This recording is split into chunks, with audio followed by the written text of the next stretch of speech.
Hola, muy buenos días queridos amigos y amigas clientes de Credicor Capital. Soy Ignacio Ruiz-Tagle, Managing Director de Gestión de Patrimonio de Credicor Capital en Chile, y les quiero dar la más cordial bienvenida a esta nueva edición de nuestros Credicor Capital Calls, estas conversaciones digitales donde hemos querido hacer llegar hasta sus casas la mejor información, los mejores análisis, los hechos más relevantes de los mercados, la perspectiva económica y, en fin, los elementos que permitan a ustedes definir las mejores estrategias de inversión. La semana pasada estuvimos conversando con Carolina Rato, que nos comentó acerca de nuestra visión de los mercados y los instrumentos de rentabilidad en específico. Este es un webinar regional. Tenemos conectados clientes en este momento de Colombia, de Perú, de Estados Unidos y de Chile. Y en esta oportunidad queremos conversar de economía versus mercado. ¿Qué está pasando con los mercados? Que aún con las sucesivas estimaciones de brutal freno de la economía y del empleo y los otros datos macroeconómicos en el mundo, los activos de riesgo han tenido una recuperación muy rápida desde que conocimos la pandemia. Al menos hasta hace 2 días, ¿no es cierto?, donde venían subiendo todos los días muy fuerte las bolsas del mundo. ¿Por qué ocurre esto? ¿Cuál es el rol que juegan los gobiernos y los bancos, centrales? ¿Y qué oportunidades nos abre esto para nuestros portafolios? Para conversar con eso estamos con el director de Portfolio Solutions de Credicor Capital, Klaus Kempfer. Muchas gracias, Klaus. Adelante, por favor. Hola Ignacio, ¿cómo estás? Muchas gracias por estar aquí. La idea, como bien decía Ignacio, es poder comentar un poco sobre mercados versus economía real. Al final, muchas veces se da esta dualidad en la que el mercado y la economía real no conversan en el corto plazo. Y eso se da principalmente porque los mercados tienden a anticipar lo que va a pasar con los activos. No esperan necesariamente que el mercado, o sea, que los datos se vean para... Deme un segundo. ¿Se puede ver la presentación ahí? Perdón. Sí, perfectamente, Klaus. Ya, perfecto. Eso me tenía un poco distraído. Ya.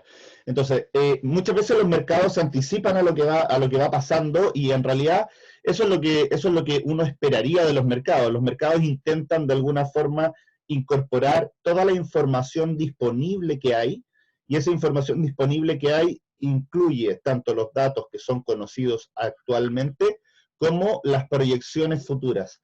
Y muchas veces los mercados tienden a rebotar y a caer más rápido que la economía real. La economía real a veces se demora 1, 2, 3 trimestres en alcanzar su descenso completo y después se demora 1 o 2 años en alcanzar su recuperación. El mercado eso lo acelera. En este caso hemos tenido una pandemia que ha cambiado un poco la forma en que trabajamos y claramente todo se ha acelerado. El título de la presentación le pusimos Mercados versus Economía en contexto del coronavirus. ¿Por qué la liquidez y la volatilidad son más importantes que las expectativas de utilidades? Quiero intentar de alguna forma explicarles cómo piensa un portfolio manager, cómo toma decisiones alguien que está invirtiendo día a día en el mercado y por qué pasa que los precios se mueven tan rápido como lo hemos visto últimamente. Lo primero, no podemos olvidarnos de que estamos en un contexto de coronavirus. Esta foto ya es un poco antigua, pero finalmente recién están comenzando las reaperturas en Nueva York. La mayor parte del mundo sigue con ciertas cuarentenas y con distanciamiento social. Y la primera lámina que quiero mostrarles tiene que ver con las rentabilidades que hemos tenido. Si bien durante marzo y abril la bolsa estaba muy negativa, podemos ver cómo las bolsas internacionales hoy día solamente están 5%, con solamente un 5% de rentabilidad negativa versus el comienzo del año. Y Estados Unidos solamente con un 2% de rentabilidad negativa que un comienzo de año. Esto es extraño, ¿cierto? Es difícil de entender en un contexto en que el mundo está pasando por la recesión más profunda que hemos tenido desde la Segunda Guerra Mundial. Claramente tiene que ver con las expectativas de recuperación, todo esto, pero quería contarles un poco de dónde venimos. Nosotros venimos de un 2018 en donde los activos de riesgo tuvieron una mala rentabilidad, las bolsas cayeron en torno a un 10%, porque comenzó la guerra comercial. No sé si se acuerdan, en mayo del 2018 Trump acelera la guerra comercial contra China y eso fue una sorpresa para el mercado. El mercado no incorporaba eso, el mercado estaba viendo una aceleración del crecimiento y de hecho la Fed de alguna forma estaba apuntando a subir tasas. Esa combinación de subir tasas con guerra comercial era una combinación que no hacía mucho sentido y finalmente eso llevó a que el mercado tuviera se preocupara de una posible recesión en el 2018 o 2019, ¿cierto? Y hizo cambiar a la Fed, a la Reserva Federal, que es el Banco Central de Estados Unidos, ¿cierto? Su postura hacia final de año, ya 2019 la Fed bajó tasas. Y finalmente esa baja de tasas durante el 2019 por parte de la Fed, en conjunto con una solución o una cercanía a la solución de la guerra comercial, hizo que la probabilidad de recesión o los posibles riesgos de recesión de cara al 2020 se fueran disipando. Y terminamos el 2019 pensando que el 2020 iba a ser un año maravilloso. O sea, es chistoso pensarlo hoy día porque en realidad fue todo lo contrario, ¿cierto? Fue un año que nos llenó de sorpresas, pero cuando uno estaba parado en noviembre del 2019, el mercado se había vuelto completamente displicente en términos de los riesgos posibles de cara al 2020. Nosotros en ese momento, noviembre del 2019, disminuimos posiciones de renta variable porque nos dimos cuenta que si bien no teníamos una creencia de que iba a haber una recesión durante el 2020, ni tampoco ninguna noción de un posible coronavirus, en noviembre del 2019 nadie sabía de esto. Claramente, cuando hay poco premio por riesgo o en general los inversionistas están tan bollantes sus expectativas que no queda mucho espacio para noticias positivas y lo que queda más son espacio para noticias negativas. Eso fue lo que nos hizo tomar la decisión de disminuir posicionamiento, ¿cierto? De cara al 2020 y finalmente nos sorprendió el 2020 con un coronavirus que no lo esperábamos. Y aquí es donde quiero separar un poco esta corrección en diferentes etapas. Y quiero separar estas etapas de la pandemia porque nos van a ayudar a entender por qué el mercado se ha comportado como se ha comportado, por qué tuvimos el sell-off, la caída de la bolsa más rápida que hemos tenido en la historia y también la recuperación más rápida que hemos tenido en la historia. Quiero para esto introducirle, esto es una pantalla de Bloomberg. Bloomberg es una de las plataformas que nosotros usamos para tradear día a día, ¿cierto? Y quiero de alguna forma mostrarles en paralelo a la presentación, como en vivo de alguna forma, lo que está pasando y lo que pasó en el mercado. Entonces, pueden ver mi pantalla de Bloomberg al lado de la presentación, ¿cierto, Ignacio? Sí, se ve perfectamente. Ya, entonces, lo que podemos ver acá es una caída de la bolsa que fue muy rápida. Esta caída de la bolsa tan rápida se debe a dos grandes cosas. Primero, a que el mundo subestimó la pandemia. O sea, entre el 23 de enero y el 20 de febrero, lo que tuvimos fue un problema de China. O sea, nadie más que China tenía un problema. De hecho, esta fue, miren, cuando la bolsa china cayó como 10% aquí en este periodo, Estados Unidos cayó 1 o 2% y a la semana ya se la había olvidado. Entonces, entre el 23 de enero y el 20 de febrero tenemos una primera etapa en donde el mercado no incorpora para nada el riesgo del coronavirus. A pesar de que en China ya habíamos entrado en cuarentena en una ciudad de 40 millones de personas, ¿cierto? Una región con 60 millones de personas y el mercado en China estaba cayendo de manera importante. En Estados Unidos casi no se inmutaban. De hecho, uno puede ver todas las declaraciones de Trump diciendo que el coronavirus no existía. Justo me tocó estar en Estados Unidos en esa fecha, ¿cierto?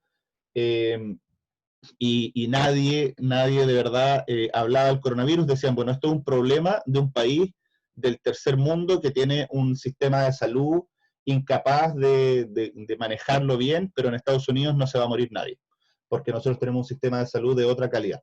Esa era la postura en este periodo, y ya más o menos el 20 de febrero se empezó el mundo a dar cuenta que esto era un poco más importante, y entre el 20 de febrero y el 9 de marzo, que voy a graficar acá, en este periodo tuvimos una corrección importante, pero una corrección dentro de lo normal. O sea, veníamos de un rally, de una subida de la bolsa muy importante, y habíamos devuelto un poco esta subida que se había dado por el fin de la guerra comercial y las bajas de tasas de la Fed.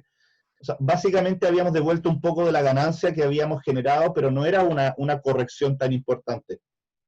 Y lo que se vio hacia adelante, desde el 9 de marzo hacia adelante, fue una caída en la que ya no solamente fue un despertar al coronavirus, ya no solamente fue, bueno, tenemos claramente una pandemia, sino que fue una crisis de liquidez.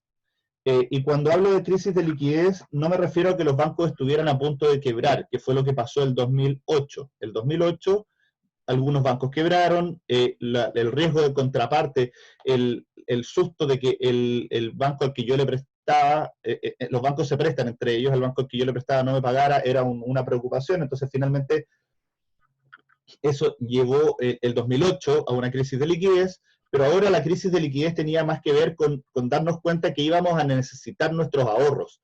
Las compañías iban a necesitar sus ahorros, las empresas iban a necesitar sus ahorros, y las personas iban a necesitar sus ahorros. Entonces todos empezaron a utilizar esa liquidez, a vender activos para poder tener activos líquidos, y eso empujó a la bolsa esta segunda parte adicional hacia abajo, ¿ya? Además, quiero mostrarles cómo se comportó la volatilidad en ese mismo periodo. Entonces aquí nosotros podemos hacer un gráfico en donde comparamos el índice del S&P, que es esta línea blanca que quedó aquí, con este movimiento chiquitito ahora, con un índice que se llama VIX, que es el índice que sigue la volatilidad esperada del mercado en Estados Unidos. Entonces podemos ver que la misma línea vertical que teníamos aquí, voy a agrandar esto para que se vea mejor, la misma línea vertical que teníamos acá de el 9 de marzo, fue justo el momento en que la volatilidad también superó el nivel de 50.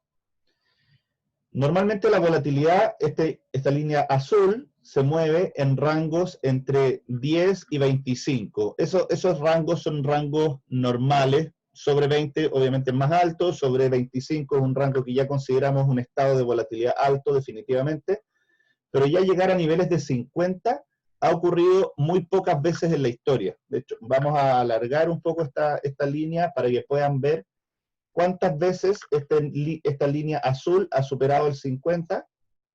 Solamente 2 veces, ahora y el 2008. Entonces, cuando superamos los problemas de Europa, ¿cierto? Este fue todo el problema de la zona euro. Después tuvimos acá los crisis de los commodities. Después acá tuvimos las dos grandes correcciones que se dieron por la guerra comercial y algunos excesos que se estaban dando en las acciones de Estados Unidos.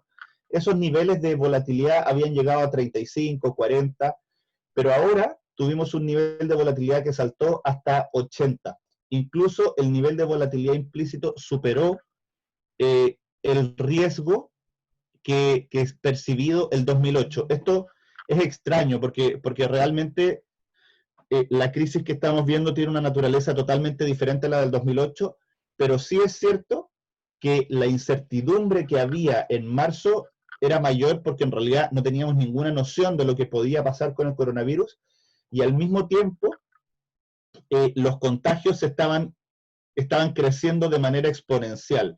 Entonces, cuando los contagios crecen de manera exponencial durante marzo, los analistas solamente pueden proyectar que eso se siga creciendo de manera exponencial, y es muy difícil saber cuándo se va a controlar. Cuando les hablo de la volatilidad, lo hablo porque quiero introducir este concepto de un inversionista apalancado. Esto no quiere decir que nosotros invirtamos de manera apalancada. Nosotros somos bastante más conservadores en la mayor parte de las inversiones que tomamos, pero sí hay muchos actores del mercado, por ejemplo, hedge funds en Estados Unidos o bancos también en el mundo, que utilizan endeudamiento para invertir. Eso quiere decir que, por ejemplo, tienen 100 de patrimonio. Esos 100 de patrimonio significa que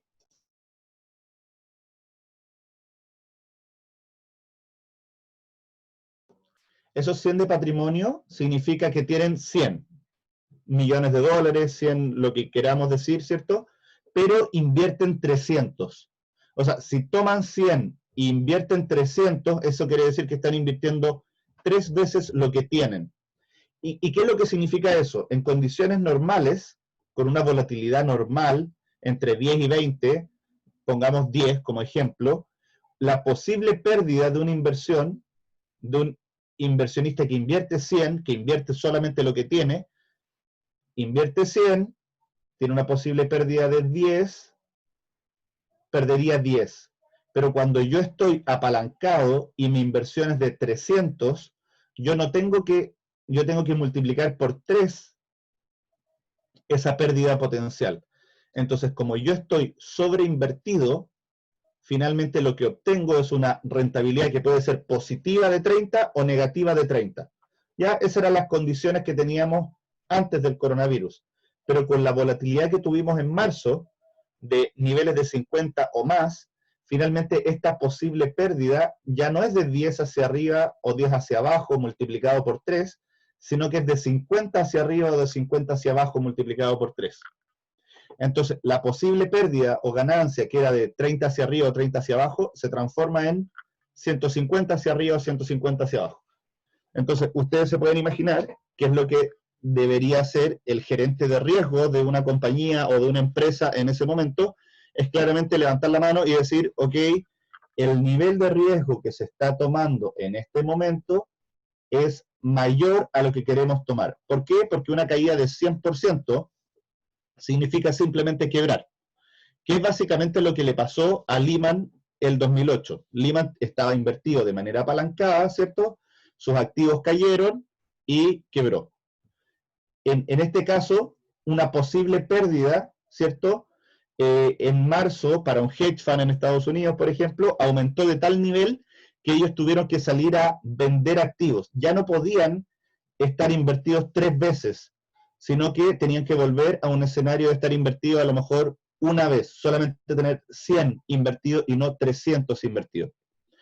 Y eso significa que yo tengo que salir a liquidar posiciones, a vender, independiente de si yo creo que las acciones están baratas o caras. Por eso yo decía que al principio que esto, la volatilidad y la liquidez terminan siendo en algunas condiciones más importantes que nuestras expectativas de utilidades, porque cuando yo tengo esta presión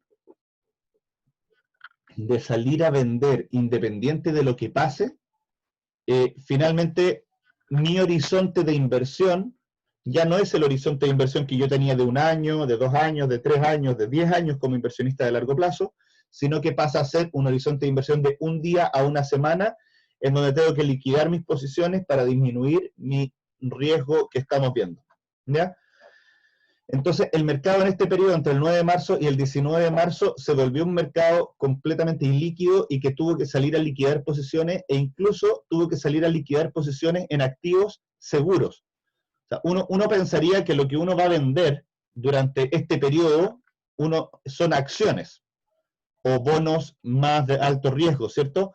El punto es que las acciones y los bonos de alto riesgo en ese periodo nadie las quería comprar. Todos querían vender, pero nadie quería comprar. Entonces, ahí surge una variable adicional que tiene que ver con qué es lo que puedo vender en ese periodo, en un periodo de iliquidez. Cuando hay poca liquidez, lo que yo puedo vender, por ejemplo, son reservas de oro.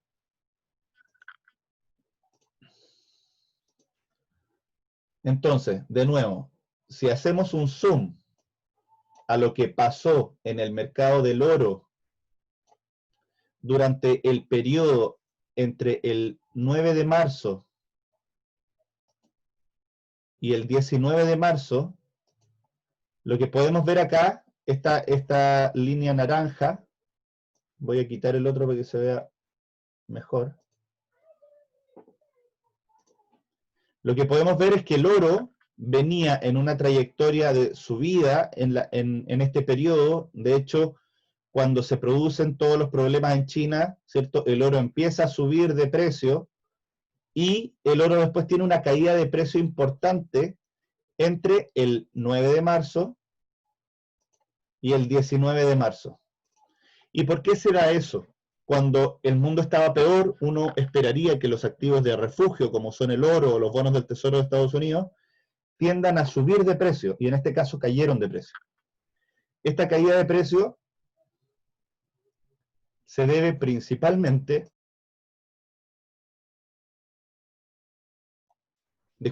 esta caída de precios se debe principalmente a que estos hedge funds, estos bancos, estos fondos que estaban sobreinvertidos o que no tenían liquidez suficiente, tuvieron que salir a liquidar sus posiciones de oro para poder tener efectivo disponible para pagar. Entonces, se vendió mucho oro en este periodo para tener liquidez. Y por eso yo digo que en este periodo también hubo un problema importante de liquidez, equivalente al problema de liquidez que se dio el 2008, pero sin un componente del sector financiero como se dio en ese periodo, sino más bien con un componente mucho más asociado a la incertidumbre y a la velocidad con que la recesión se venía encima con las cuarentenas potenciales. Hacia adelante lo que se dio es que, como pudieron ver, el oro recuperó su valor rápidamente, incluso hoy día está más alto que lo que estaba, eso es normal por todos los estímulos monetarios que están haciendo los bancos centrales, pero de este periodo hacia adelante lo que pudimos ver fue un cambio de tendencia en el oro, pero también un cambio de tendencia en el S&P. Entonces, en este mismo periodo es donde alcanza el piso del S&P y vuelve a subir. Y esta es la principal razón, este cambio de tendencia en que el apretón de liquidez se acaba, es lo que nos deja con una confianza relativamente alta de que la bolsa no va a volver a estos mismos niveles en lo que queda del año. O sea, siempre, las cosas siempre pueden pasar, uno nunca puede decir nunca, pero realmente nosotros no creemos que vamos a cortar hacia abajo los niveles que alcanzamos en la primera corrección. Ir por debajo de 2.800 puntos sería con una segunda oleada de coronavirus o con un apretón de liquidez, y ese apretón de liquidez no lo vemos en el corto plazo. ¿Y cuál es la razón? Principalmente porque esta etapa que yo digo que dura hasta ahora, ¿cierto?, en que está lloviendo dinero. Yo sé que no nos llueve a nosotros, sino que lo que hace es que llueve dinero al sector financiero. La Reserva Federal de Estados Unidos está inyectando liquidez de algo como 5 billones de dólares diarios a la economía. Y eso lo hace comprando bonos del Tesoro, comprando bonos relacionados con hipotecas y comprando algo que es novedoso para el mercado, que es bonos investment grade, bonos de compañías grandes, bonos de compañías sólidas, también las está comprando el Tesoro americano, y eso está haciendo que el mercado incorpore una nueva variable de expansión de liquidez muy importante durante este periodo.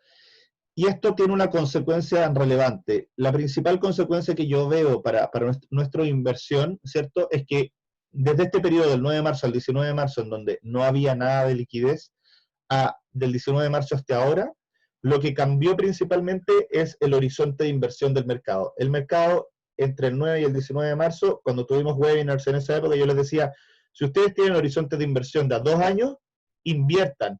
¿Por qué? Porque el mercado está con un horizonte de inversión tan corto que finalmente no está valorizando los riesgos de manera correcta. Hoy día el mercado ya está valorizando los riesgos de manera correcta desde este periodo hacia adelante, y está con un horizonte de inversión implícito, que yo le llamo, de 2 a 3 años. Y esto generó, y ha generado esta inyección de liquidez importante por parte de la Fed al mercado, pero no necesariamente al mundo real, ha generado una disociación entre lo que llamamos Wall Street y Main Street. Wall Street, mercado financiero; Main Street, economía real. ¿Por qué? Porque en el mercado financiero muchos se están preguntando, ¿qué hago con tanta caja disponible de lo que nos deja toda la compra de bonos de los bancos centrales? Mientras que en el sector financiero todavía no comienza el paquete de apoyo por parte de la Fed. Solo ha habido paquetes de apoyo por parte del gobierno.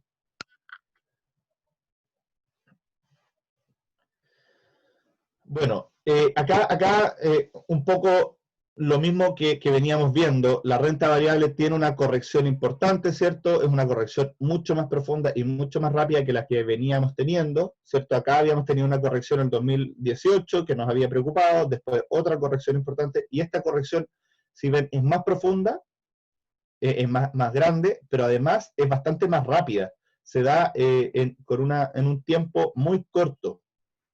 Más o menos en 20 días la bolsa cae desde aquí hasta acá. O sea, esta caída es muy, muy rápida, pero también la recuperación es muy rápida y más rápida, de hecho, que lo que tuvimos en otros periodos. Y esta recuperación tan rápida se da por esta aceleración importante de estímulos monetarios que está haciendo la Fed y el Banco Central. La Fed y el gobierno. Otra consecuencia de esta etapa en que ya empieza a llover dinero, ¿cierto? Y empieza la Fed a empujar a la economía y al mercado financiero a estabilizarse, es los spreads de los bonos internacionales. El spread es cuánto adicional paga un bono corporativo, el bono de una empresa, sobre la tasa de gobierno. También lo podemos ver, por ejemplo, en un crédito. Si uno va a un banco a pedir como persona o como empresa un préstamo, el banco te dice, ok, yo te presto a una tasa del 8% en dólares, cuando ellos se financian a una tasa del 4% en dólares, entonces ellos están cobrando, por ejemplo, un spread de 4%. En este caso, este es el spread adicional que le pide el mercado a un bono de buena calidad, esta línea abajo, y a un bono de mediana o mala calidad, que es esta línea de arriba, ¿ya? Esto lo llamamos bonos investment grade y esto lo llamamos bonos high yield. Estas tasas adicionales llegaron en los bonos de buena calidad a 450 puntos, a un 4,5%, y en los bonos de alto rendimiento o high yield llegaron a un 11%. Hoy día esto ha caído, hoy día el mercado les está exigiendo menos, y eso es por dos cosas, porque la liquidez volvió, que es esta primera caída rápida que yo les muestro acá, esta primera caída rápida tiene que ver con esta liquidez que volvió, y lo otro es que el mercado se ha dado cuenta que si bien la recesión va a ser profunda, al parecer va a ser transitoria y no necesariamente las compañías van a quebrar, y tanto la Fed como el Tesoro americano, el gobierno americano, están empujando para poder hacer que no hayan quiebras importantes. Acá también podemos ver el indicador de volatilidad que les mostraba antes con este salto y esta desaceleración, y cómo estamos ya en torno a niveles altos, pero altos normales y no altos extremos. Toda esta situación es resumir en corto tiempo todo lo que ha pasado hasta ahora. Pero si uno hace un análisis un poquito más largo, lo primero que quiero detallar es cuáles son los indicadores que estamos mirando. Todos sabemos que el coronavirus se ha expandido a todos los rincones del planeta durante este periodo de tiempo. Rápidamente hay contagios desde China, ¿cierto?, hasta Estados Unidos, pasando por África, Australia y todos los países. Y por desgracia ya contamos con más de acá tengo 7,2 millones de personas contagiadas. En realidad el número al día de hoy es un poco más de 7,4 millones de personas contagiadas. Esta presentación tiene un par de días. Y por desgracia más de 400.000 muertes. En algún momento al principio yo les contaba que en Estados Unidos se pensaba que no iba a haber casos. Finalmente Estados Unidos terminó siendo el lugar con más casos. De hecho, hoy día ya contamos con más de 2 millones de casos contagiados en Estados Unidos, más de 100.000 muertes, y lo que nos tiene que preocupar, y la variable más importante no es el stock, no es la cantidad total, Obviamente la cantidad total es importante, es relevante que tenemos países como Perú y Chile en este top 10 de los países con más contagios, ¿cierto? Eso no deja de ser importante. Tenemos a Brasil en segundo lugar, o sea, en Latinoamérica tenemos 3 países que están, 4 incluyendo México, dentro de la lista de los países con más contagios, eh, pero aún estamos lejos de estar en los países con más muertes, ¿ya? Tuvimos un periodo de preparación en donde las cuarentenas han ayudado a que, si bien los contagios aún no se han contenido, la cantidad de muertes está más controlada en Latinoamérica. Pero lo más relevante para analizar qué es lo que viene hacia adelante y qué es lo que pasó es la cantidad de casos que se están dando de manera diaria. Entonces, todas las veces tengo que subir esta línea, antes la tenía en 60.000, después en 90.000, ahora en 110.000. El promedio hoy día que se está dando de casos está en torno a 110.000. Eso es más o menos la cantidad de casos diarios que estamos aumentando. Pero desde abril que tenemos casos que se mantienen, no hemos logrado en el mundo disminuir de manera consistente los casos, pero tampoco han continuado aumentando de manera exponencial. Eso es lo que yo les contaba. En este periodo, entre el 9 de marzo y 19 de marzo, que fue el periodo más crítico, acá no se ve tanto, pero la cantidad de casos aumentaba de manera exponencial. Entonces, si uno hubiera prolongado esta seguidilla de casos hacia adelante, lo que habríamos tenido habría sido que hoy día tendríamos millones de casos diarios y no miles o cientos de miles de casos diarios. Entonces, en este periodo también el mercado estaba muy preocupado porque no veía una contención en los casos diarios, pero de ahí hacia adelante lo que empezamos a ver fue que la cantidad de contagios se volvió algo lineal. Dejó de ser un componente exponencial y pasó a ser algo lineal, y eso ayuda de manera importante a predecir o a poder ponerle precio a los activos financieros, y eso le ha dado más estabilidad al mercado. Por eso yo digo también, es difícil que volvamos a los mínimos que vimos del S&P, porque hoy día tenemos una incertidumbre menor de lo que pasa con el coronavirus. Obviamente, si tenemos una segunda oleada importante que hace que las cuarentenas en los países desarrollados vuelvan a ser fuertes en el invierno de ellos, claramente podemos discutir dónde deberían estar esas valorizaciones, pero todavía no estamos viendo segundas oleadas importantes, solamente estamos viendo pequeños brotes en algunas regiones de Estados Unidos.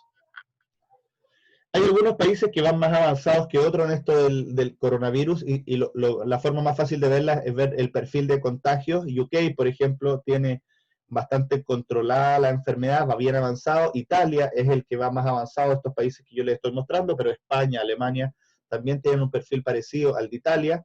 Rusia todavía con dificultades de contener, y Estados Unidos con una tendencia a la baja, pero muy lenta. Y esta tendencia a la baja lenta tiene que ver con que en Estados Unidos hay regiones que están funcionando en periodos diferentes. Hay algunas regiones que están desacelerando y algunas regiones que están acelerando. Nueva York, por ejemplo, tiene un perfil más parecido al de Italia, porque tuvo una cuarentena muy fuerte en el pic de la enfermedad, mientras que California, por ejemplo, sigue teniendo nuevos casos, aumento en los nuevos casos diarios todos los días. En Latinoamérica tenemos Colombia aumentando, Perú aumentando, México aumentando, Brasil aumentando. Tenemos algunos días a la baja, Chile también está en esta misma tendencia. Tenemos algunos días a la baja, pero todavía no podemos marcar una tendencia clara hacia la baja.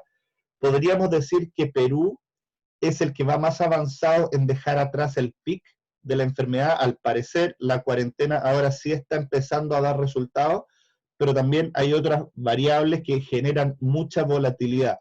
Si ven, por ejemplo, acá hay caídas sucesivas, siempre hay caídas, tiene que ver con que da la impresión, no es algo oficial, que los fines de semana se procesan menos estudios de coronavirus, entonces finalmente los fines de semana tenemos menos contagios, mientras que miércoles y jueves normalmente tenemos más contagios porque ya se van acelerando los análisis. pero no hay nada formal en esa línea. Otro indicador que es muy importante para poder ver la sanidad o cómo vamos a tener la economía tiene que ver con las reaperturas de los países. Mientras más cerrada está la economía, o sea, mientras más distanciada está la población, mientras las cuarentenas son más duras, la economía pierde valor. Cada semana, o sea, si hiciéramos un ejercicio de servilleta, ¿cierto? Cada semana que la economía estuviera 100% detenida, significa un 52avo, ¿cierto?, del PIB completo. Un 52avo es casi un 2%, es como un 1,9%, 1,8% del PIB. O sea, cada semana que la economía estuviera 100% parada, significa casi 2% del PIB menos. La realidad es que ninguna economía está 100% detenida, entonces no es tan así, pero cada semana que alargamos la cuarentena, podemos estimar entre un 0,8 y un 1,2% de PIB menos para el año. Eso, saber exactamente qué tan parada está la economía, yo creo que nadie lo sabe exactamente, pero las mejores indicaciones que tenemos tienen que ver con cómo se está moviendo la gente, y aquí hay un indicador que facilita Google muy interesante. Google, no sé si ustedes saben, pero sigue los GPS que tenemos en nuestros celulares. Esto lo hace desde hace muchos años, no es algo nuevo. Si uno tiene un teléfono Android y no ha deshabilitado la opción, de hecho uno puede ir y ver dónde estuvo cada minuto de los últimos 8 años. Y es entretenido ver todos los viajes que uno hace en el día a día, cuánto tiempo estuvo en el trabajo cada día. Es medio preocupante al mismo tiempo, pero para este caso nos sirve mucho porque nos permite identificar qué países están con cuarentenas más duras y menos duras. Y acá tenemos, por ejemplo, el retail y recreación. Podemos ver que los que hicieron una cuarentena más dura al inicio fueron los europeos, en esta línea más oscura. Después la línea gris, petróleo, ¿cierto? América a la baja también con cuarentenas importantes. Aquí se fueron sumando de manera sucesiva nuestros países. Estados Unidos fue tomando cuarentenas, primero fue Perú, Colombia, después Chile, Alemania, Estados Unidos entre medio de eso. La mayor parte de las cuarentenas, si uno ve una caída importante en torno al 18 de marzo. Entre el 16 y el 20 de marzo, las actividades, por ejemplo, la ida a restaurantes pasó de 100% al 20%. O sea, hubo una caída muy importante en la ida a restaurantes, por ejemplo, en esa semana. Asia emergente Asia en general ha tenido cuarentenas importantes, ya venían desde antes en China, ¿cierto? Pero ha tenido cuarentenas que no han sido tan profundas. ¿Por qué? Porque ellos pudieron tomar medidas mejores porque estaban preparados. Ellos venían de haber tenido otros eventos similares como el SARS más cercano a los 2000, la gripe, el coronavirus del Medio Oriente, ¿cierto? Que también les había pegado. Entonces, finalmente ellos estaban más preparados y si bien tuvieron que hacer cuarentena, las cuarentenas no fueron tan marcadas, pero hoy día Europa parece ser el más relajado. Europa, que en algún momento fue el primero en tomar estas cuarentenas duras, Italia, España, Alemania, hoy día son los más relajados y si podemos ver, por ejemplo, la ida a parques en Europa es más que lo que era el año pasado. ¿Ya? Entonces, claramente podemos ver una reactivación de la economía que en Europa está siendo más rápida. ¿Por qué? Porque tomaron el golpe bastante antes, tomaron cuarentenas súper duras, súper estrictas, y de la misma forma que Asia han ido saliendo. Nosotros tomamos cuarentenas anticipadas que han ayudado a que la tasa de mortalidad sea más baja, pero el hecho de que la tomamos de manera anticipada ha hecho que haya menos contagiados y los potenciales contagios todavía se mantengan altos, y al mismo tiempo hay un factor importante que es que tanto Europa como la mayor parte de Asia están en el hemisferio norte. Entonces, están hoy día entrando en verano, mientras que nosotros estamos entrando en un invierno que no favorece el contagio. El invierno siempre viene con pics de enfermedad, y esos pics de enfermedad están ayudando a que el coronavirus se disemine. una de las cosas que se ha identificado es que no es necesariamente la temperatura, pero la luz del sol elimina el virus. Si uno pudiera, o sea, si la luz del sol impacta en el virus, es más o menos entre 2 y 5 minutos, las superficies quedan limpias de nuevo. No esterilizadas, pero se muere, ¿cierto?, el coronavirus. Si yo toco una manilla de la reja de mi casa y hay sol, en 5 minutos esa manilla está, entre comillas, limpia o libre de virus, mientras que si no hay sol, como hoy día en Santiago que hace bastante frío, eh, ese coronavirus puede durar algunas horas. Entonces, esas diferencias creo que van a ser importantes para que, y están siendo relevantes en la razón de por qué el coronavirus se está expandiendo en Sudamérica un poquito más rápido que lo que está pasando hoy día en Europa y en Estados Unidos. Acá, haciendo un zoom en los países, podemos ver que hay algunos países que han tenido cuarentenas mucho más duras. Por ejemplo, tenemos a Perú como hoy día la cuarentena más dura en términos de la movilidad que se ve a través de este indicador de Google, ¿cierto? En donde la caída sigue siendo de un 80% y se ha mantenido en el tiempo. Ha sido la cuarentena más rápida, más dura en el tiempo. Podemos ver también Ecuador tomó cuarentenas rápidas, pero ha ido relajando estas cuarentenas. Podemos ver Estados Unidos, que nunca tuvo una cuarentena tan fuerte, porque ahí las cuarentenas fueron por algunos estados, entonces algunos estados fue fuerte y algunos estados estaban libres, y hoy día está relajando cuarentenas y llegando a niveles de menos 23 solamente. Colombia, que también tuvo cuarentenas duras, ha ido relajándose también un poco, y finalmente lo que terminamos viendo es que Perú es hoy día la cuarentena más dura que vemos en este indicador, y Chile y Colombia están del promedio hacia más duras que el promedio de América, y Estados Unidos aparece como las cuarentenas menos duras hoy día.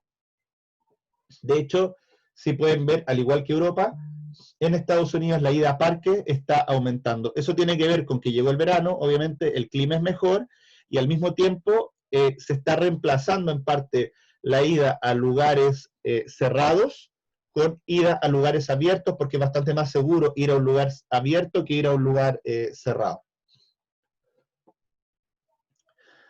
Entonces, lo que podemos ver es que vamos a tener reactivaciones económicas, ya estamos viendo reaperturas en todos los lugares, en todo el mundo estamos viendo reaperturas, y eso va a ayudar a la economía a recuperar, pero hay regiones más golpeadas que otras. Si pasamos ya no solo a la coyuntura, sino a ver también algunos datos que están hoy día, que son datos duros, pero que pueden tener impactos de más mediano plazo, el primero que hay que ver es el desempleo. La tasa de desempleo, acá estoy tomando Estados Unidos como ejemplo, pero en el mundo está pasando cosas similares, ¿cierto? La tasa de desempleo en Estados Unidos se disparó de manera que no habíamos visto antes. Nunca habíamos visto una tasa de desempleo tan alta y tan rápida, y tantos millones de personas perdiendo el empleo en un mes. Pero de la misma forma, esto no es una recesión cíclica. Las recesiones cíclicas tienen que ver con periodos en los cuales la economía ha tenido desajustes, ha tenido excesos que hay que corregir en una recesión. Por ejemplo, entre el 2000 y el 2008 lo que tuvimos fue un exceso en el sector inmobiliario en Estados Unidos. Ese exceso en el sector inmobiliario de Estados Unidos solamente se podía corregir construyendo menos casas y edificios por 2 o 3 años.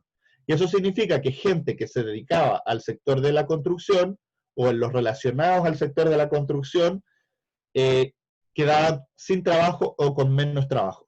Eso claramente significa que es más difícil recuperar el empleo. De hecho, el mismo Powell, el presidente del Banco Central, ayer hizo harta acotación de que la recuperación de empleo dentro de la misma industria es muchísimo más rápida que en una industria diferente. Si yo tengo que cambiar de industria y reinventarme de alguna forma, es mucho más lento que si puedo encontrar en otra empresa o en algo relacionado a lo que yo ya venía haciendo. En ese escenario, como esta recesión es una recesión más parecía a un interruptor en donde yo prendo y apago la economía la apagaron. Los gobiernos decidieron apagar la economía con las cuarentenas durante algunos meses o algunas semanas, dependiendo del lugar, pero también en la medida que esto se vaya controlando pueden ir de alguna forma prendiendo la economía. Y eso significa que no hay un desajuste de la economía general que haya que solucionar, sino que hay que esperar a que la economía se vaya prendiendo.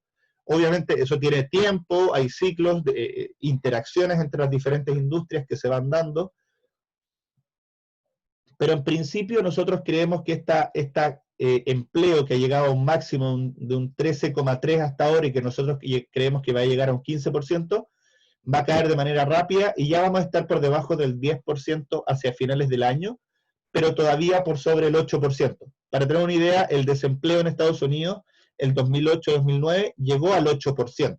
Entonces, si bien vamos a tener una recuperación del empleo rápido, todavía la cantidad de desempleados hacia el final del año se va a mantener alta.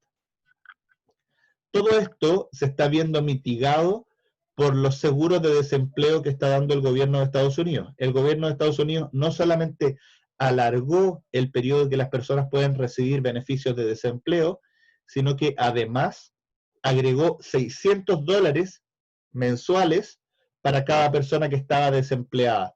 Esto hace que en promedio, y sobre todo en los estados un poco más pobres, el seguro de desempleo sea equivalente al sueldo mínimo. Eso quiere decir que muchas personas que ya ganaban el sueldo mínimo están hoy día con un nivel de consumo, pueden mantener un nivel de consumo similar a lo que tenían, pero la clase media claramente que está perdiendo el empleo, está teniendo ciertas complicaciones. La clase media alta y alta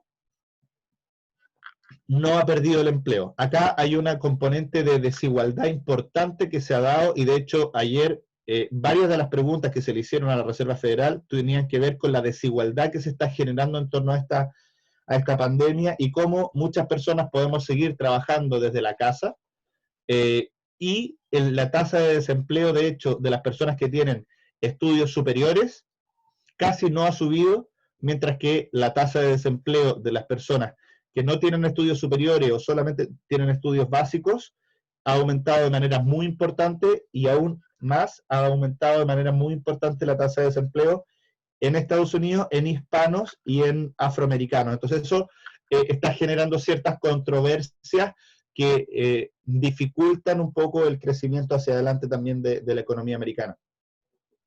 Los empresarios también han perdido la confianza. Este es un indicador, lo hemos visto otras veces a los que me han podido acompañar, es una encuesta que se le hace a los gerentes de las compañías y se les pregunta por si están vendiendo más, si ellos están comprando más a sus proveedores, si están teniendo nuevas órdenes de trabajo, si están contratando más gente, si están planeando subir sueldo o no. Se hacen diferentes tipos de preguntas y se hace un indicador que tiene una media en 50. Cuando el indicador está en 50, quiere decir que la economía está estancada. Cuando está por sobre 50, 51, 52, 53, quiere decir que la economía está creciendo dentro de su rango normal. Y cuando ya está en 54, niveles más altos, quiere decir que la economía está creciendo claramente a un nivel más rápido. Pero cuando está por debajo de 50, quiere decir que está cayendo, ¿sí? Que está desacelerando la economía y eso es preocupante. Niveles que vimos en abril como 26 para el mundo, 27 para Estados Unidos y 13 para la zona euro y Reino Unido, son niveles que nunca se habían visto en la historia. Esto tiene historia desde más o menos el 94 y nunca habíamos visto niveles tan bajos, pero tampoco habíamos visto saltos tan altos. O sea, acá este salto de 10 puntos de un mes a otro es una noticia positiva, pero todavía seguimos en niveles de contracción y creemos que la confianza de los empresarios va a costar hasta que se recupere y creemos que esa confianza se va a ir recuperando más hacia final del año.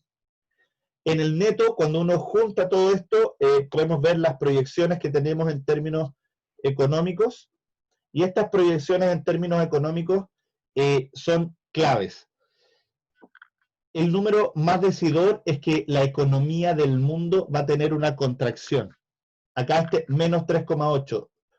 que el mundo como un todo no crezca no había pasado en los últimos 30 años. ¿Por qué? Porque en los últimos 30 años habíamos tenido un motor adicional. Antes teníamos Estados Unidos, países desarrollados creciendo, pero en los últimos 30 años había, gracias a la globalización, habíamos tenido países emergentes que comenzaban a crecer. Chile, Perú y Colombia son muy distintos que los que eran en los 80 y en los 90. Estamos varios pasos más adelante y eso ha generado mucho crecimiento y eso es aún mayor en China. En China, por ejemplo, como un dato anecdótico, en China el 90% de las personas vivía con menos de $2 diarios en los 90. Hoy día solamente el 10% de las personas vive con menos de $2 diarios en China. Entonces, la pirámide ha cambiado, los ingresos de los países en vías de desarrollo han cambiado completamente y eso ha empujado de manera importante el crecimiento del mundo. China crece al 6% normalmente todos los años, entonces eso promedia hacia arriba y este año lo que vamos a tener es una corrección de 4%. La buena noticia es que vamos a tener una recuperación esperada durante el 2021 de casi un 6%. Esto nos da una forma parecida a una V corta. No sé si han escuchado hablar esta discusión entre los economistas de cuál es la letra de la recuperación. Si es una V corta, significa que lo que se perdió se recupera. Si es una U, significa que lo que perdió se mantiene abajo y después se va recuperando. Si es una L, significa que lo que se perdió no se recupera. Y algunos hablan del símbolo de Nike, donde la caída es rápida y después la recuperación es más lenta. Entonces, lo que podemos ver e identificar es que el mundo va a recuperar más parecido a una U. ¿Por qué yo digo una U a pesar de que la caída es un 4 y la subida es un 6? Es porque el mundo normalmente crece un 3%. Entonces, si yo esperaba crecer un 3% el 2020 y un 3% el 2021, era un 6 en suma. Hoy día la suma de estos dos es más o menos 2, ¿cierto? Entonces, tengo que contrastar ese crecimiento del mundo que yo esperaba que en suma 2020-2021 fuera en torno a 6% con solamente un 2%. Eso no lo podemos llamar una recuperación en B, lo tenemos que llamar una recuperación en U. ¿Por qué? Porque nos vamos a demorar probablemente hasta el 2022 o 2023 a volver a la tendencia inicial que teníamos. Hay países como Estados Unidos que normalmente crecen un 2%. Entonces, el 2020 y el 2021 nosotros esperábamos que Estados Unidos creciera un 2 y un 2, y eso significa un 4% en suma. Hoy día la suma es negativa en Estados Unidos entre estos 2 años, es un menos 1,5%. Eso significa que la recuperación es una U. Tenemos una recuperación, pero una recuperación que no es completa. A diferencia de China, por ejemplo. China va a crecer solamente un 2% este año versus un 6% que era el esperado. Si yo sumo 6 esperado para el 2020 y 6 esperado para el 2021, que ya es algo un poquito más que lo que probablemente China iba a crecer, nos da un 12.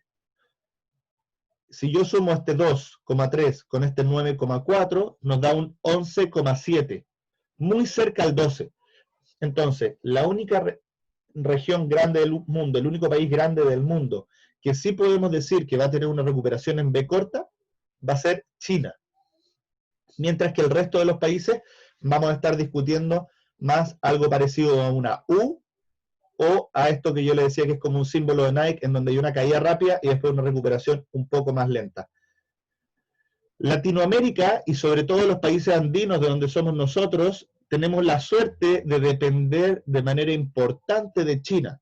Entonces, a pesar de nuestra dinámica interna, puede ser que los socios comerciales nos promedien hacia arriba en términos de crecimiento el segundo semestre. Si uno quiere ver el vaso medio lleno para Chile, Perú y Colombia, probablemente nuestras exportaciones a China, sobre todo en Chile y en Perú, van a poder verse aceleradas durante el segundo semestre, y de hecho eso ya lo estamos viendo en el precio del cobre. El precio del cobre es uno de los indicadores que más se usa para ver la actividad internacional y hemos visto cómo ha subido ya de 2.20 a 1.60, lo cual es una apreciación importante.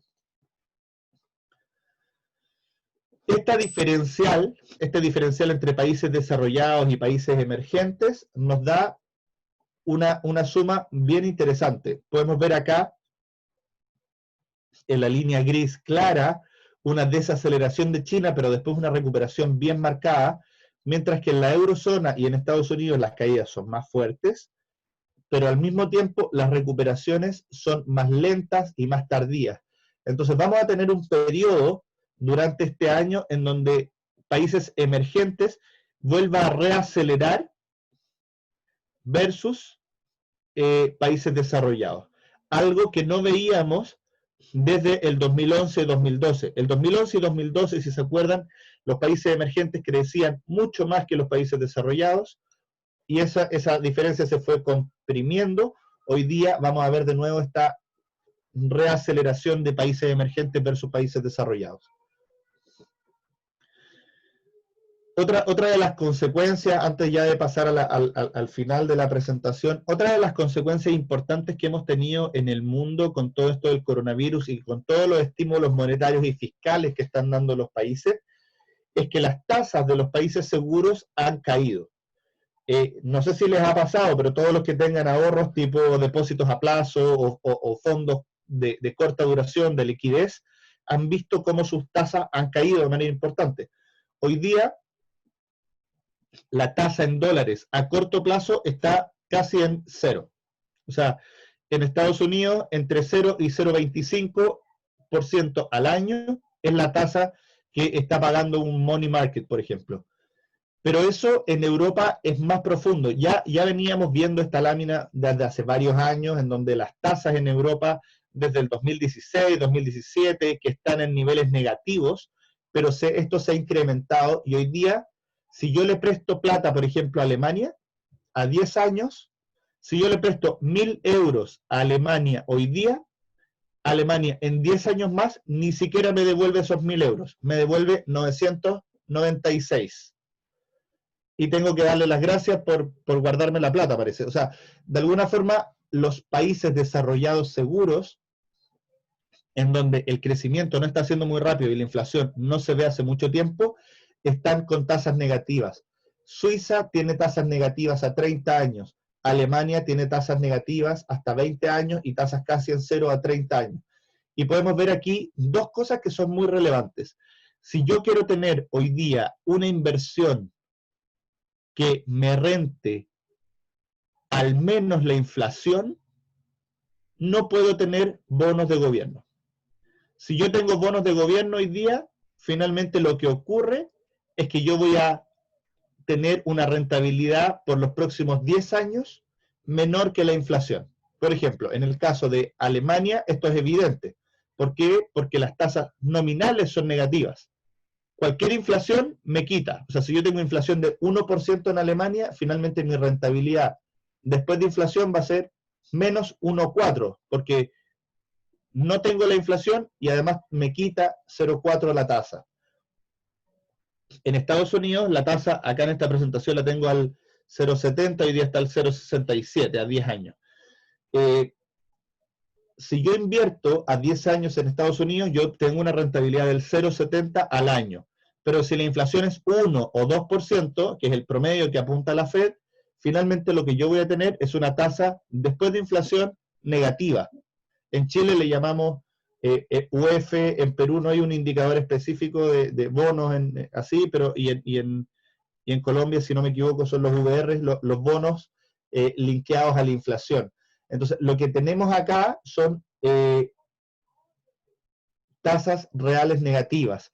Entonces, esto de alguna forma tiene que hacernos pensar en cuál es el tipo de inversión que yo quiero hacer en el largo plazo y esta necesidad, por ejemplo, de un fondo de pensiones americano de tener una rentabilidad real positiva, obliga a los inversionistas a buscar otras clases de activos. Si un fondo de pensiones tradicionalmente invertía en bonos del tesoro, hoy día tiene que invertir una proporción menor de bonos del tesoro.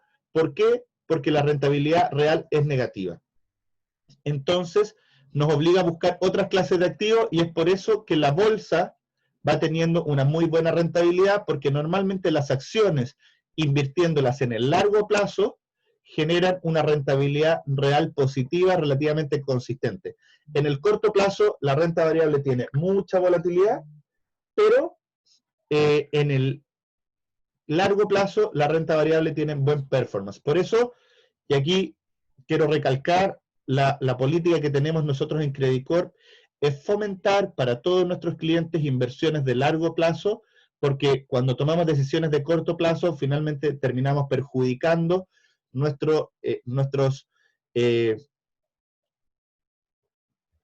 expectativas financieras. Quiero saltarme algunas láminas porque creo que no es necesario, pero quiero resumir cuáles son las principales variables que han hecho que el S&P vuelva a estar a un nivel similar a lo que estaba a comienzo de año. Lo primero es que ha habido grandes estímulos monetarios y fiscales. Eso quiere decir que la cantidad de dinero disponible por el lado monetario ha aumentado a una tasa que no habíamos visto en mucho tiempo. Para que tengan una idea, la velocidad del estímulo monetario que está haciendo el Banco Central de Estados Unidos es esta línea gris oscura que parece una pared, ¿cierto? Aquí tuvimos subidas, quantitative easing, entre el 2009 y el 2015, que fueron equivalentes a 4 trillones de dólares. Nuestras estimaciones son que en 6 meses la Fed va a inyectar esos mismos 4 trillones de dólares que se demoró 5 años en inyectar antes. Entonces, la velocidad con la que está inyectando liquidez es muy rápida, la cantidad de dinero disponible está aumentando en el mundo de manera muy rápida y por eso las tasas en dólares están en el suelo. También los gobiernos están haciendo parte de su trabajo, dependiendo de la capacidad que tiene cada gobierno, están haciendo estímulos fiscales, ¿cierto? Estamos viendo en Chile, Perú y Colombia también que los gobiernos están tomando deuda adicional para poder paliar esta recesión. ¿Qué es lo que pasa? Como el gobierno está obligando a la gente a quedarse en la casa, también es en parte responsabilidad del gobierno, no es un producto del mercado, sino que es responsabilidad en parte del gobierno solucionar las necesidades básicas de las personas. Y hoy día tampoco hay un culpable como lo era en la crisis subprime, en que muchas personas habían tomado más riesgo del necesario, el sector privado había tomado más riesgo, los bancos estaban muy apalancados, entonces era difícil salir a salvar a los bancos. Hoy día esto es una enfermedad, es un evento completamente exógeno que viene a golpear al mundo y lo que hay que hacer en estos periodos es echar mano, ¿cierto?, a los ahorros que tienen los países. Es lo mismo que pasaría en una familia. Si en una familia uno tiene una persona que se enferma, probablemente lo que uno va a hacer echar mano a todos los ahorros y probablemente endeudarse para poder salvar a ese familiar tan querido, ¿cierto? En la economía hoy día está pasando lo mismo. Y este estímulo monetario y fiscal están suavizando la economía, ¿cierto? Y expandiendo la cantidad de dinero que tenemos de manera rápida. El S&P en particular tiene una característica muy importante, que son solo compañías grandes. Son las 500 compañías más grandes de Estados Unidos y son probablemente de las 500 compañías más grandes del mundo. El 98% de las compañías se clasifica como investment grade o grado de inversión o buena calidad crediticia. Eso quiere decir que el mercado hoy día las clasifica como buenas pagadoras. Los mismos ratings que tienen los bancos entre los buenos pagadores y los malos pagadores también están aquí. O sea, tenemos compañías que tenían buena capacidad de pago desde antes y algunas compañías que no tenían tan buena capacidad de pago desde antes y estaban más endeudadas. El 98% de las compañías del S&P se clasificaban como de buena capacidad de pago. Eso significa que el mercado, cuando se tranquilizó, cuando la Fed dijo que ellos iban a comprar bonos investment grade, las compañías ya no necesitaron siquiera ir a pedirle plata al gobierno, sino que pudieron salir al mercado a conseguir dinero. Un ejemplo es Boeing. Boeing es esta generadora de aviones, ¿cierto? Productora de aviones, muy importante en Estados Unidos, que está sufriendo porque todo el sector aeronáutico está en una crisis hoy día, ¿cierto? El sector turismo en general. Y Boeing inicialmente iba a pedir un rescate del gobierno. Y cuando el mercado se empezó a tranquilizar con todos estos estímulos monetarios y fiscales, Lo que pudo hacer Boeing fue ir a inversionistas privados y conseguir emitir un bono por 60 billones de dólares, que le permite tener caja suficiente para sobrevivir los próximos 2 años, no tener que despedir a las personas y seguir funcionando. Esa es la ventaja de ser una compañía grande en un país donde hay liquidez. No pasa lo mismo con las small caps en Estados Unidos y no pasa lo mismo con todas las compañías a nivel mundial. A nivel mundial hay que elegir, pero en Estados Unidos, dentro del S&P 500, la mayoría son de buena calidad, entonces es más fácil. Además, lo que llamamos es tasa de descuento. La tasa de descuento es algo que en evaluación de proyectos se usa. Cuando yo tengo un proyecto que me entrega flujos hacia adelante, por ejemplo, si yo compro una casa, un departamento para arrendarlo, yo recibo esos flujos de los arriendos en el tiempo, todos los años. Entonces, yo normalmente tengo que valorizar esos flujos futuros de alguna forma, y los flujos futuros no valen lo mismo que los flujos presentes. O sea, a 10 años, probablemente yo digo, lo que me paguen en 10 años, yo lo voy a descontar a una tasa del 5% anual. Entonces, lo que me paguen a 10 años, a esa tasa del 5% anual, probablemente vale la mitad de lo que me pagan hoy día. Lo que pasa es que con la caída de tasa, hoy día con las tasas tan bajas que les mostraba más arriba, la tasa de descuento está casi en cero. Entonces, finalmente, lo que me paguen hoy o me paguen más adelante, me da casi lo mismo, y eso hace que la valorización de los activos financieros, sobre todo de las acciones, se infle, no producto que yo voy a tener más flujos en el tiempo, sino porque esos flujos los voy a descontar a una tasa menor. De la misma forma que en las primeras láminas les conté de este inversionista apalancado que le obligaron a vender porque su equipo de riesgo le dijo, bueno, usted párele, tiene que vender porque está teniendo mucho riesgo. Hoy día, con la baja en la volatilidad pasando de estos 50, de los 80 del VIX a 30 del VIX, ha permitido que inversionistas vuelvan a invertir, puedan aumentar riesgo en sus portafolios. Hay otra variable que se llama momentum. No sé si están familiarizados, pero es un concepto que viene de la física, que tiene que ver con la inercia, y que viene de Newton, ¿cierto? O sea, cuando algo está en movimiento, se mantiene en movimiento. No me acuerdo si es la segunda ley de Newton, debería saberlo, pero ya no me acuerdo. Cuando algo está en movimiento, se mantiene en movimiento. En el mercado financiero, si bien no hay una física, no hay una fuerza que lo obligue, ¿cierto?, se ha documentado durante muchos años que cuando las acciones están cayendo, tienden a seguir cayendo, y cuando están subiendo, tienden a seguir subiendo. Y esta recuperación que se dio a finales de marzo está empujando hacia arriba el precio de las acciones, y esto genera un círculo virtuoso que ha permitido que la bolsa llegue hasta donde está llegando. TINA es un acrónimo en inglés de There is no alternative. A lo mejor debería ponerlo en español, pero no hay una traducción muy buena. Lo que dice esto, There is no alternative, es que no hay ninguna otra alternativa a las acciones o los activos de más riesgo si es que yo quiero tener rentabilidades reales en el largo plazo. Ya lo comentamos bastante antes. Se han estabilizado las expectativas. Si bien las utilidades del S&P han caído, las expectativas de utilidades del S&P han caído un 28% para este año, al menos las utilidades ya se han estancado, y eso está permitiendo poder darle una valorización a las compañías y ya ver que al parecer no hay más caídas.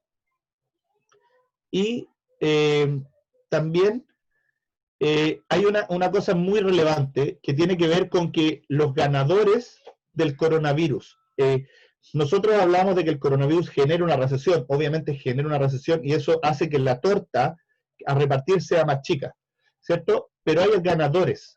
¿Y quiénes son los ganadores? Bueno, los obvios, o sea, acá no hay que inventar nada. Si uno ve la rentabilidad en el año de diferentes sectores, podemos ver, por ejemplo, cómo el sector de tecnología ha tenido una rentabilidad de 11%. El sector de consumo discrecional ha rentado un 8%. Acá, consumo discrecional significa consumos que uno no hace todos los días, más consumos de una vez, por ejemplo, un refrigerador, una lavadora, una cama, autos. todo lo que uno hace una vez, no que lo está haciendo constantemente. Lo más interesante acá no es ese concepto. La razón por la que sube esto es porque el 25% de este índice es Amazon. Y Amazon está alcanzando en estos días el máximo de su historia. ¿Por qué? Porque nos hemos movido de manera importante hacia consumos online y Amazon es el principal jugador en consumo online, ¿cierto? También tenemos a Visa, que es la plataforma de las tarjetas de crédito. Hoy día mucha gente que nunca había, o sea, la combinación perfecta hoy día es el cambio más grande de hábito que hemos visto del consumidor en el mundo es que hoy día gente que no se había atrevido nunca a comprar con una tarjeta de crédito por internet porque no le salía cómodo, porque prefería ir al mall a comprar por diferentes razones, hoy día está teniendo que comprar con su tarjeta de crédito por internet y eso está siendo un game changer, porque después que uno compra una, dos, tres veces las cosas por internet y funciona bien, llega a tiempo, uno termina de alguna forma acostumbrándose a eso y eso está haciendo que las ventas de estas compañías sean muy buenas y de la misma forma hay cambios de tendencia. Por ejemplo, si alguien iba a hacer publicidad en carreteras, hoy día ya no va a hacer publicidad en carreteras porque nadie pasa por las carreteras. Todo ese presupuesto de marketing se está destinando a presupuesto de marketing online que favorece, por ejemplo, a Google y a Facebook. Tenemos Netflix como uno de los principales ganadores. Hoy día, el que no tiene Netflix hoy día me parece súper raro, cuando a lo mejor hace un tiempo uno podría decir, bueno, Netflix no era una necesidad básica. Hoy día la discusión es cómo el agua, cómo el Internet y Netflix, por ponerlos como ejemplo, pasaron a ser tan importantes como la electricidad y el agua. Yo sé que no son lo mismo, pero hoy día cuando uno va a pagar la cuenta de Netflix y de Internet, probablemente las paga de la misma forma como paga el agua o como paga la luz, como un utility. Y eso le permite proyectar flujos de largo plazo a estas compañías que antes no habían podido proyectar. En resumen, bueno, lo último, los principales ganadores del último mes han sido los que no habían sido ganadores. Y esto es muy importante porque si queremos encontrar valor hacia adelante, probablemente el valor lo encontremos en aumentar un poquito el nivel de riesgo si es que estamos muy conservadores. Nosotros no estamos recomendando que nuestros clientes vayan a mucho más riesgo o a más riesgo de lo que en sus portafolios deberían tener. Le estamos recomendando mantener su perfil de riesgo, pero si han sido más conservadores que su perfil de riesgo, creo que es un buen momento de empezar a entrar. ¿Cuándo empezar a entrar? Probablemente parcializadamente desde ahora. Hoy día la bolsa está cayendo de manera fuerte. No sabemos, o sea, la volatilidad intersemana es difícil de ver, pero con todos los estímulos monetarios y fiscales, creo que la bolsa nos está dando un espacio para comprar hoy día. ¿Ya? ¿Qué comprar? Probablemente lo que ha perdido sea eventualmente lo que más gane hacia el futuro. Yo lo que estamos recomendando es mezclar tecnología de la información, que es un sector que ha ganado, pero que está montado en una mega tendencia que va a seguir hacia adelante, y mezclarlo con el sector, por ejemplo, financiero y con acciones de Latinoamérica y bonos corporativos latinoamericanos. Esa es una combinación que creemos que hace sentido sobreponderar dentro del portafolio completo. Quiero pasar a la recomendación final. Como yo les decía, esta presentación está hecha hace un par de días, la bolsa ha caído un 5% desde que yo hice esta presentación, entonces estamos 5% más barato que hace 2 o 3 días. Eso significa que nos podríamos empezar a inclinar a comprar un poquito más de riesgo, o todos los clientes que estén sobreponderando la renta fija. Nosotros hace un mes veníamos sobreponderando la renta fija a la renta variable, y lo que estamos recomendando ahora es ir moviendo esas sobreponderaciones de caja y esas sobreponderaciones de renta fija hacia renta variable para por lo menos neutralizar el portafolio. Y dentro de los subportafolios estamos sugiriendo disminuir de manera importante los bonos del tesoro, porque creemos que no aportan valor en el largo plazo, y sobreponderar lo que son bonos investment grade de Estados Unidos y bonos corporativos latinoamericanos. Esas son dos clases de activos que creemos que tienen mucho valor de aquí hacia adelante. Dentro de la renta variable, si bien Estados Unidos, como ya les mostré, ha tenido una recuperación y ha devuelto gran parte de la caída, creemos que sigue haciendo sentido mantener una sobreponderación en acciones de Estados Unidos, y dentro de emergentes, si bien estamos, bueno, esa sobreponderación a costa de Europa, ¿cierto?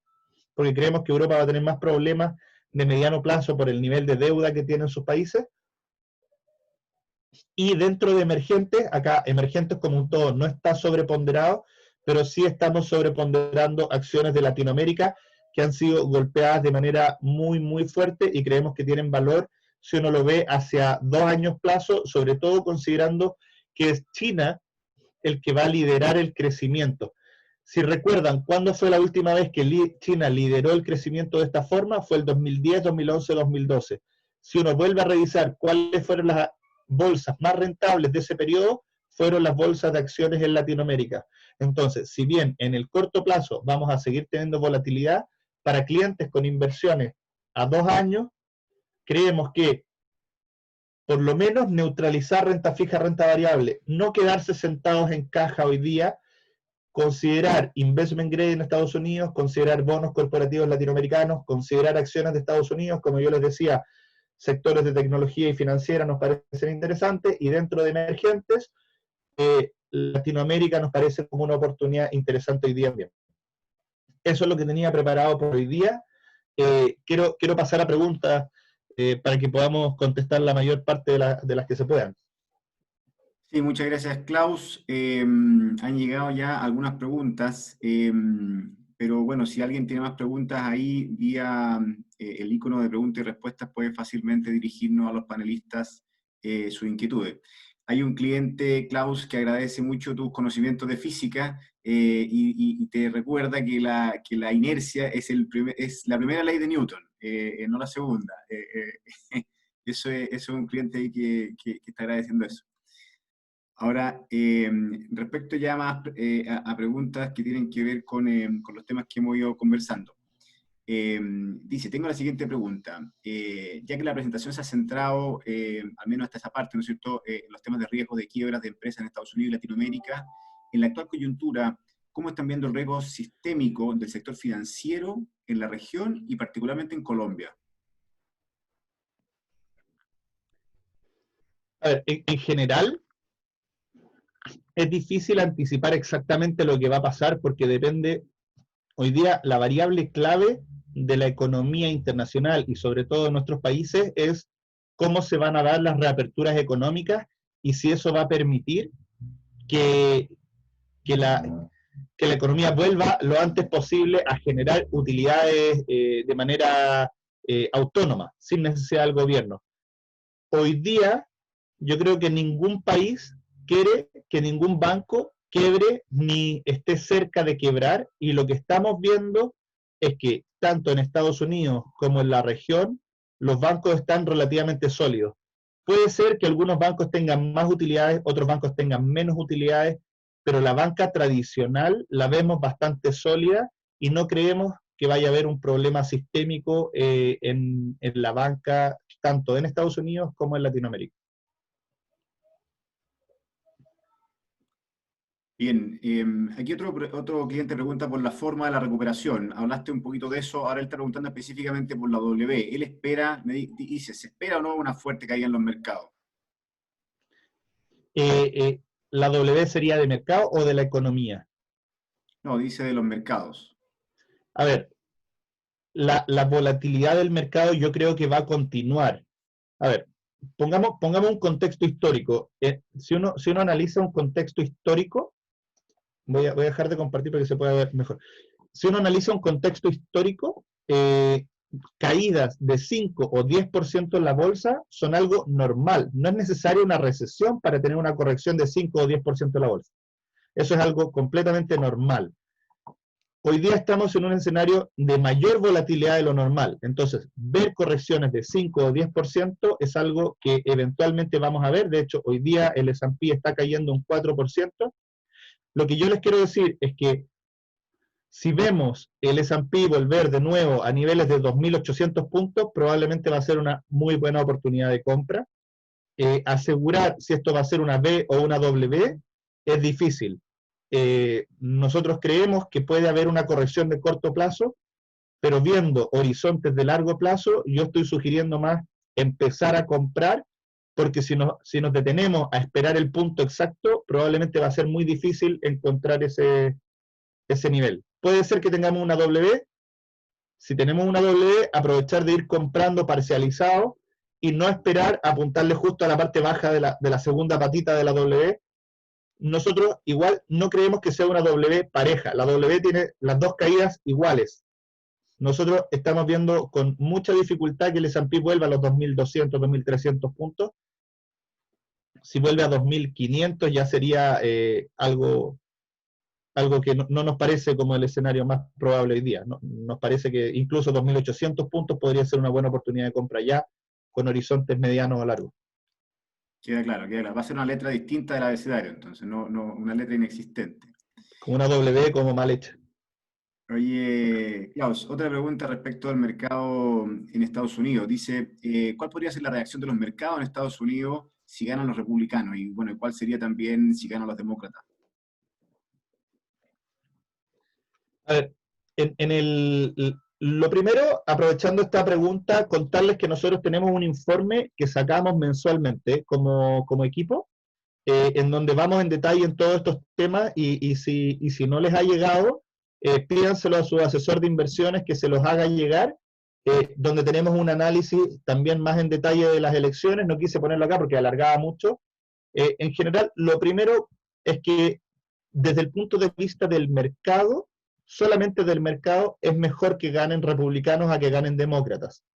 ¿Ya? Principalmente porque si gana Trump, lo que va a pasar es que las acciones de Estados Unidos probablemente van a subir un poquito más. El problema es el resto del mundo. O sea, si gana Trump, la principal relación va a ser Estados Unidos sobre el resto del mundo. ¿Por qué? Porque a Trump le gusta pelearse con el resto del mundo y ya hemos visto que genera problemas, mientras que los demócratas son un poquito más conciliadores probablemente. Pero en promedio también pasa que si ganan los demócratas y ganan los senadores demócratas, probablemente lo que vamos a obtener va a ser que en los próximos años, eventualmente, la mitad de la baja de impuestos que hizo Trump se va a devolver. Entonces tenemos las utilidades de las compañías del S&P probablemente caigan un poco, porque si ganan los demócratas, eventualmente va a haber un aumento de impuestos en Estados Unidos. Entonces, tenemos dualidades. Si uno quiere ver la bolsa mundial, probablemente es mejor que gane un demócrata. Si queremos ver bolsa de Estados Unidos puntualmente, es mejor que gane Trump.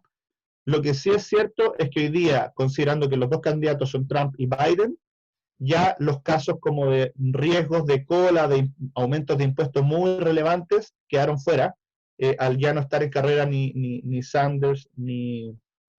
se me olvidó la última candidata, pero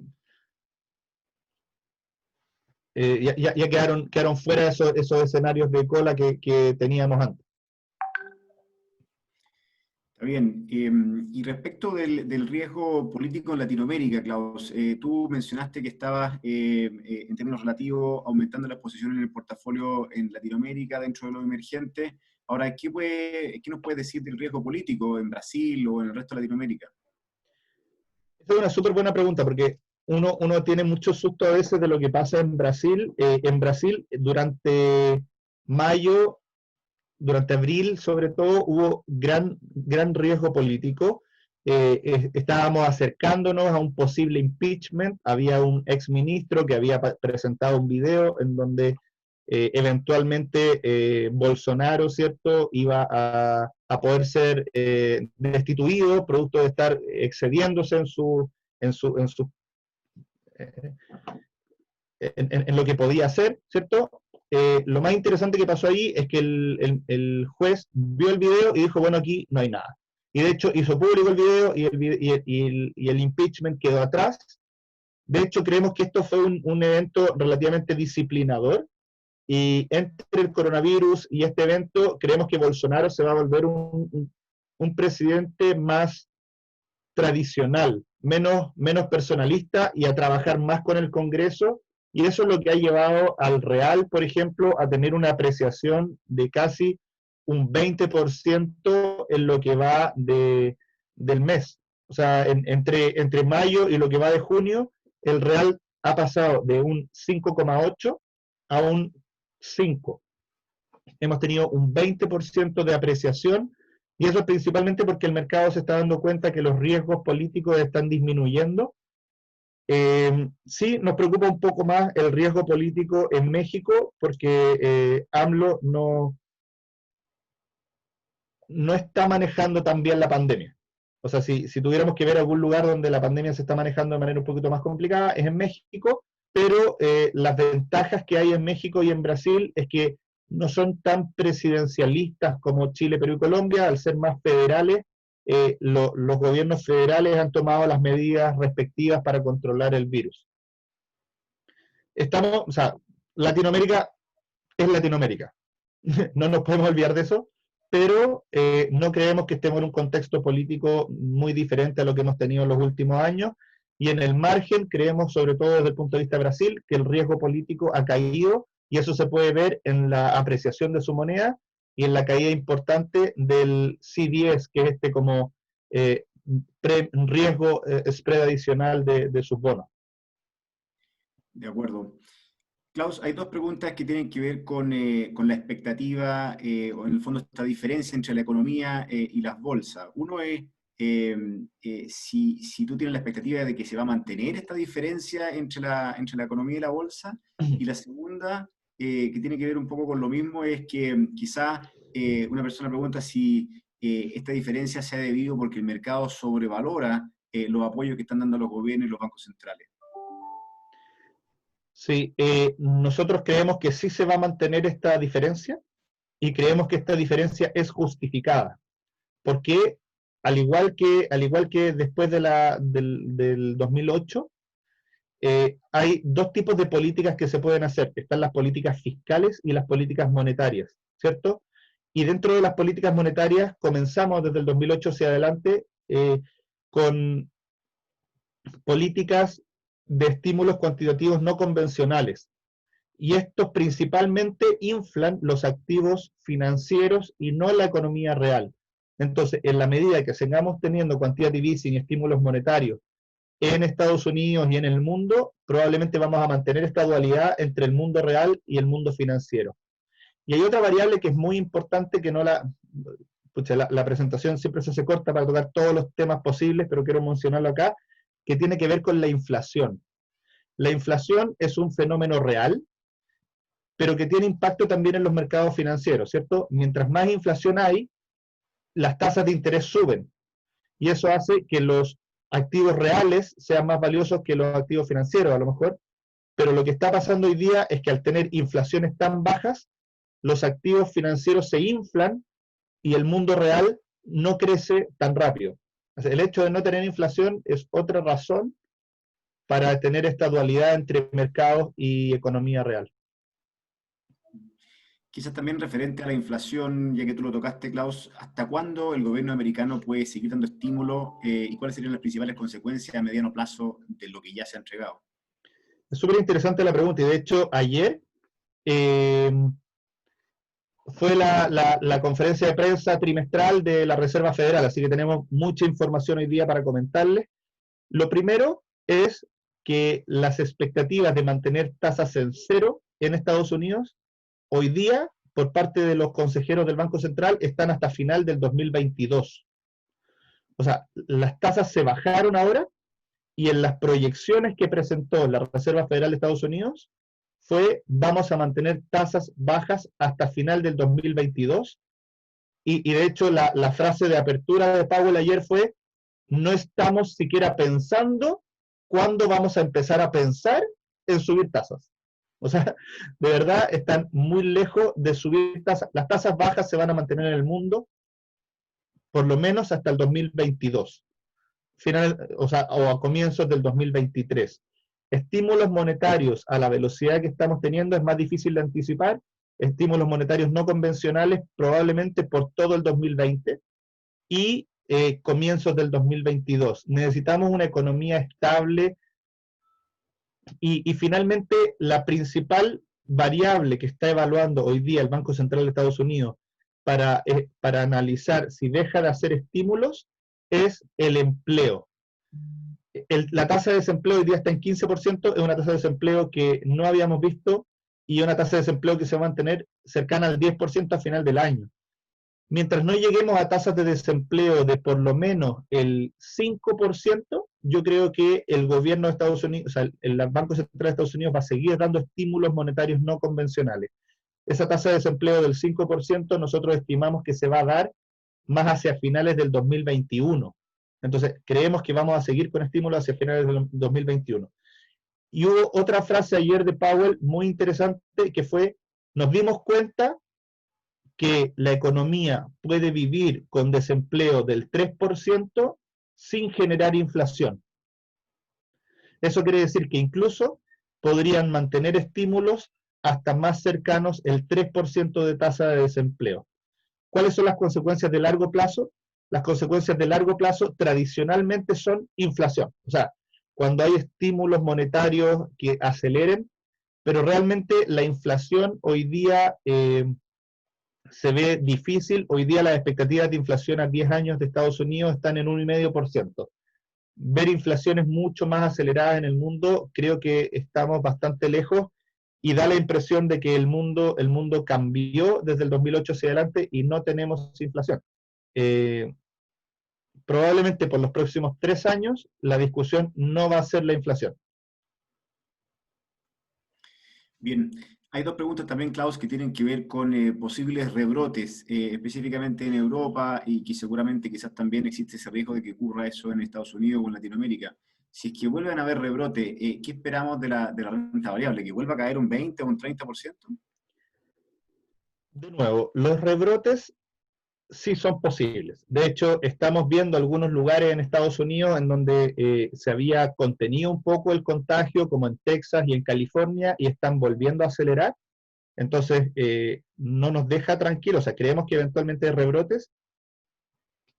Europa ha mostrado que se pueden hacer reaperturas sin rebrotes. En Europa, si bien las reaperturas han sido más rápidas y más marcadas que en Estados Unidos, el contagio se ha mantenido más contenido.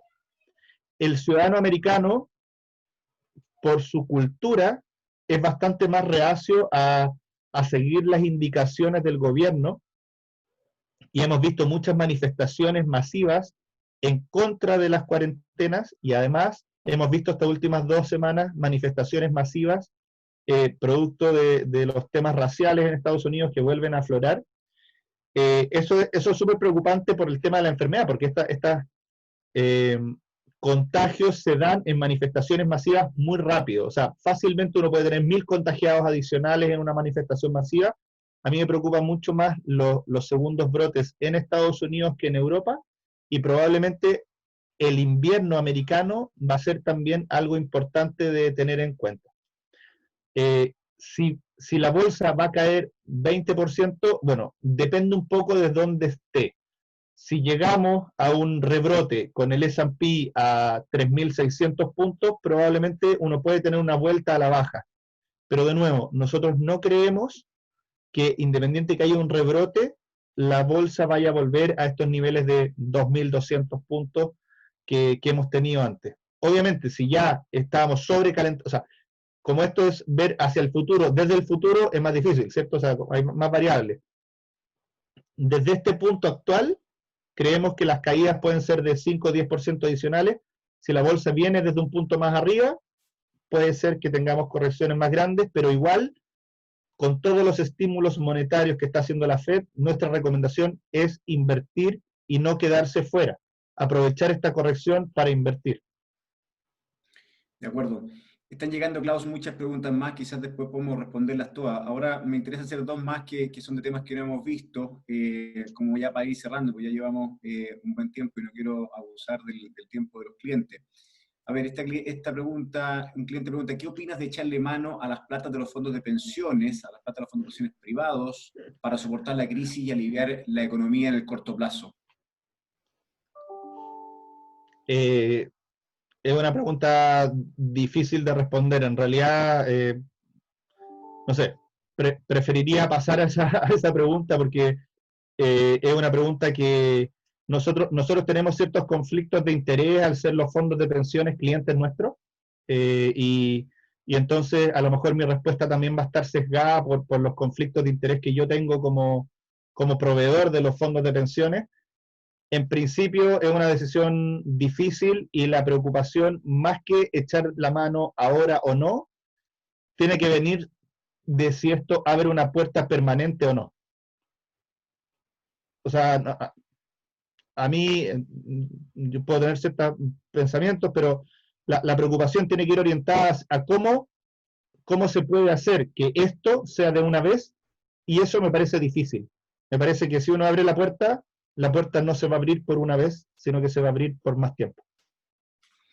Claro, y eso generaría un riesgo mucho más largo. Claro, los fondos de pensiones fueron inventados para las pensiones, para la vejez, no para momentos de crisis. Entonces, claro, no tendría sentido hacerlo de esa forma. Pero bueno, y la última pregunta, Klaus, tiene que ver con el tipo de cambio.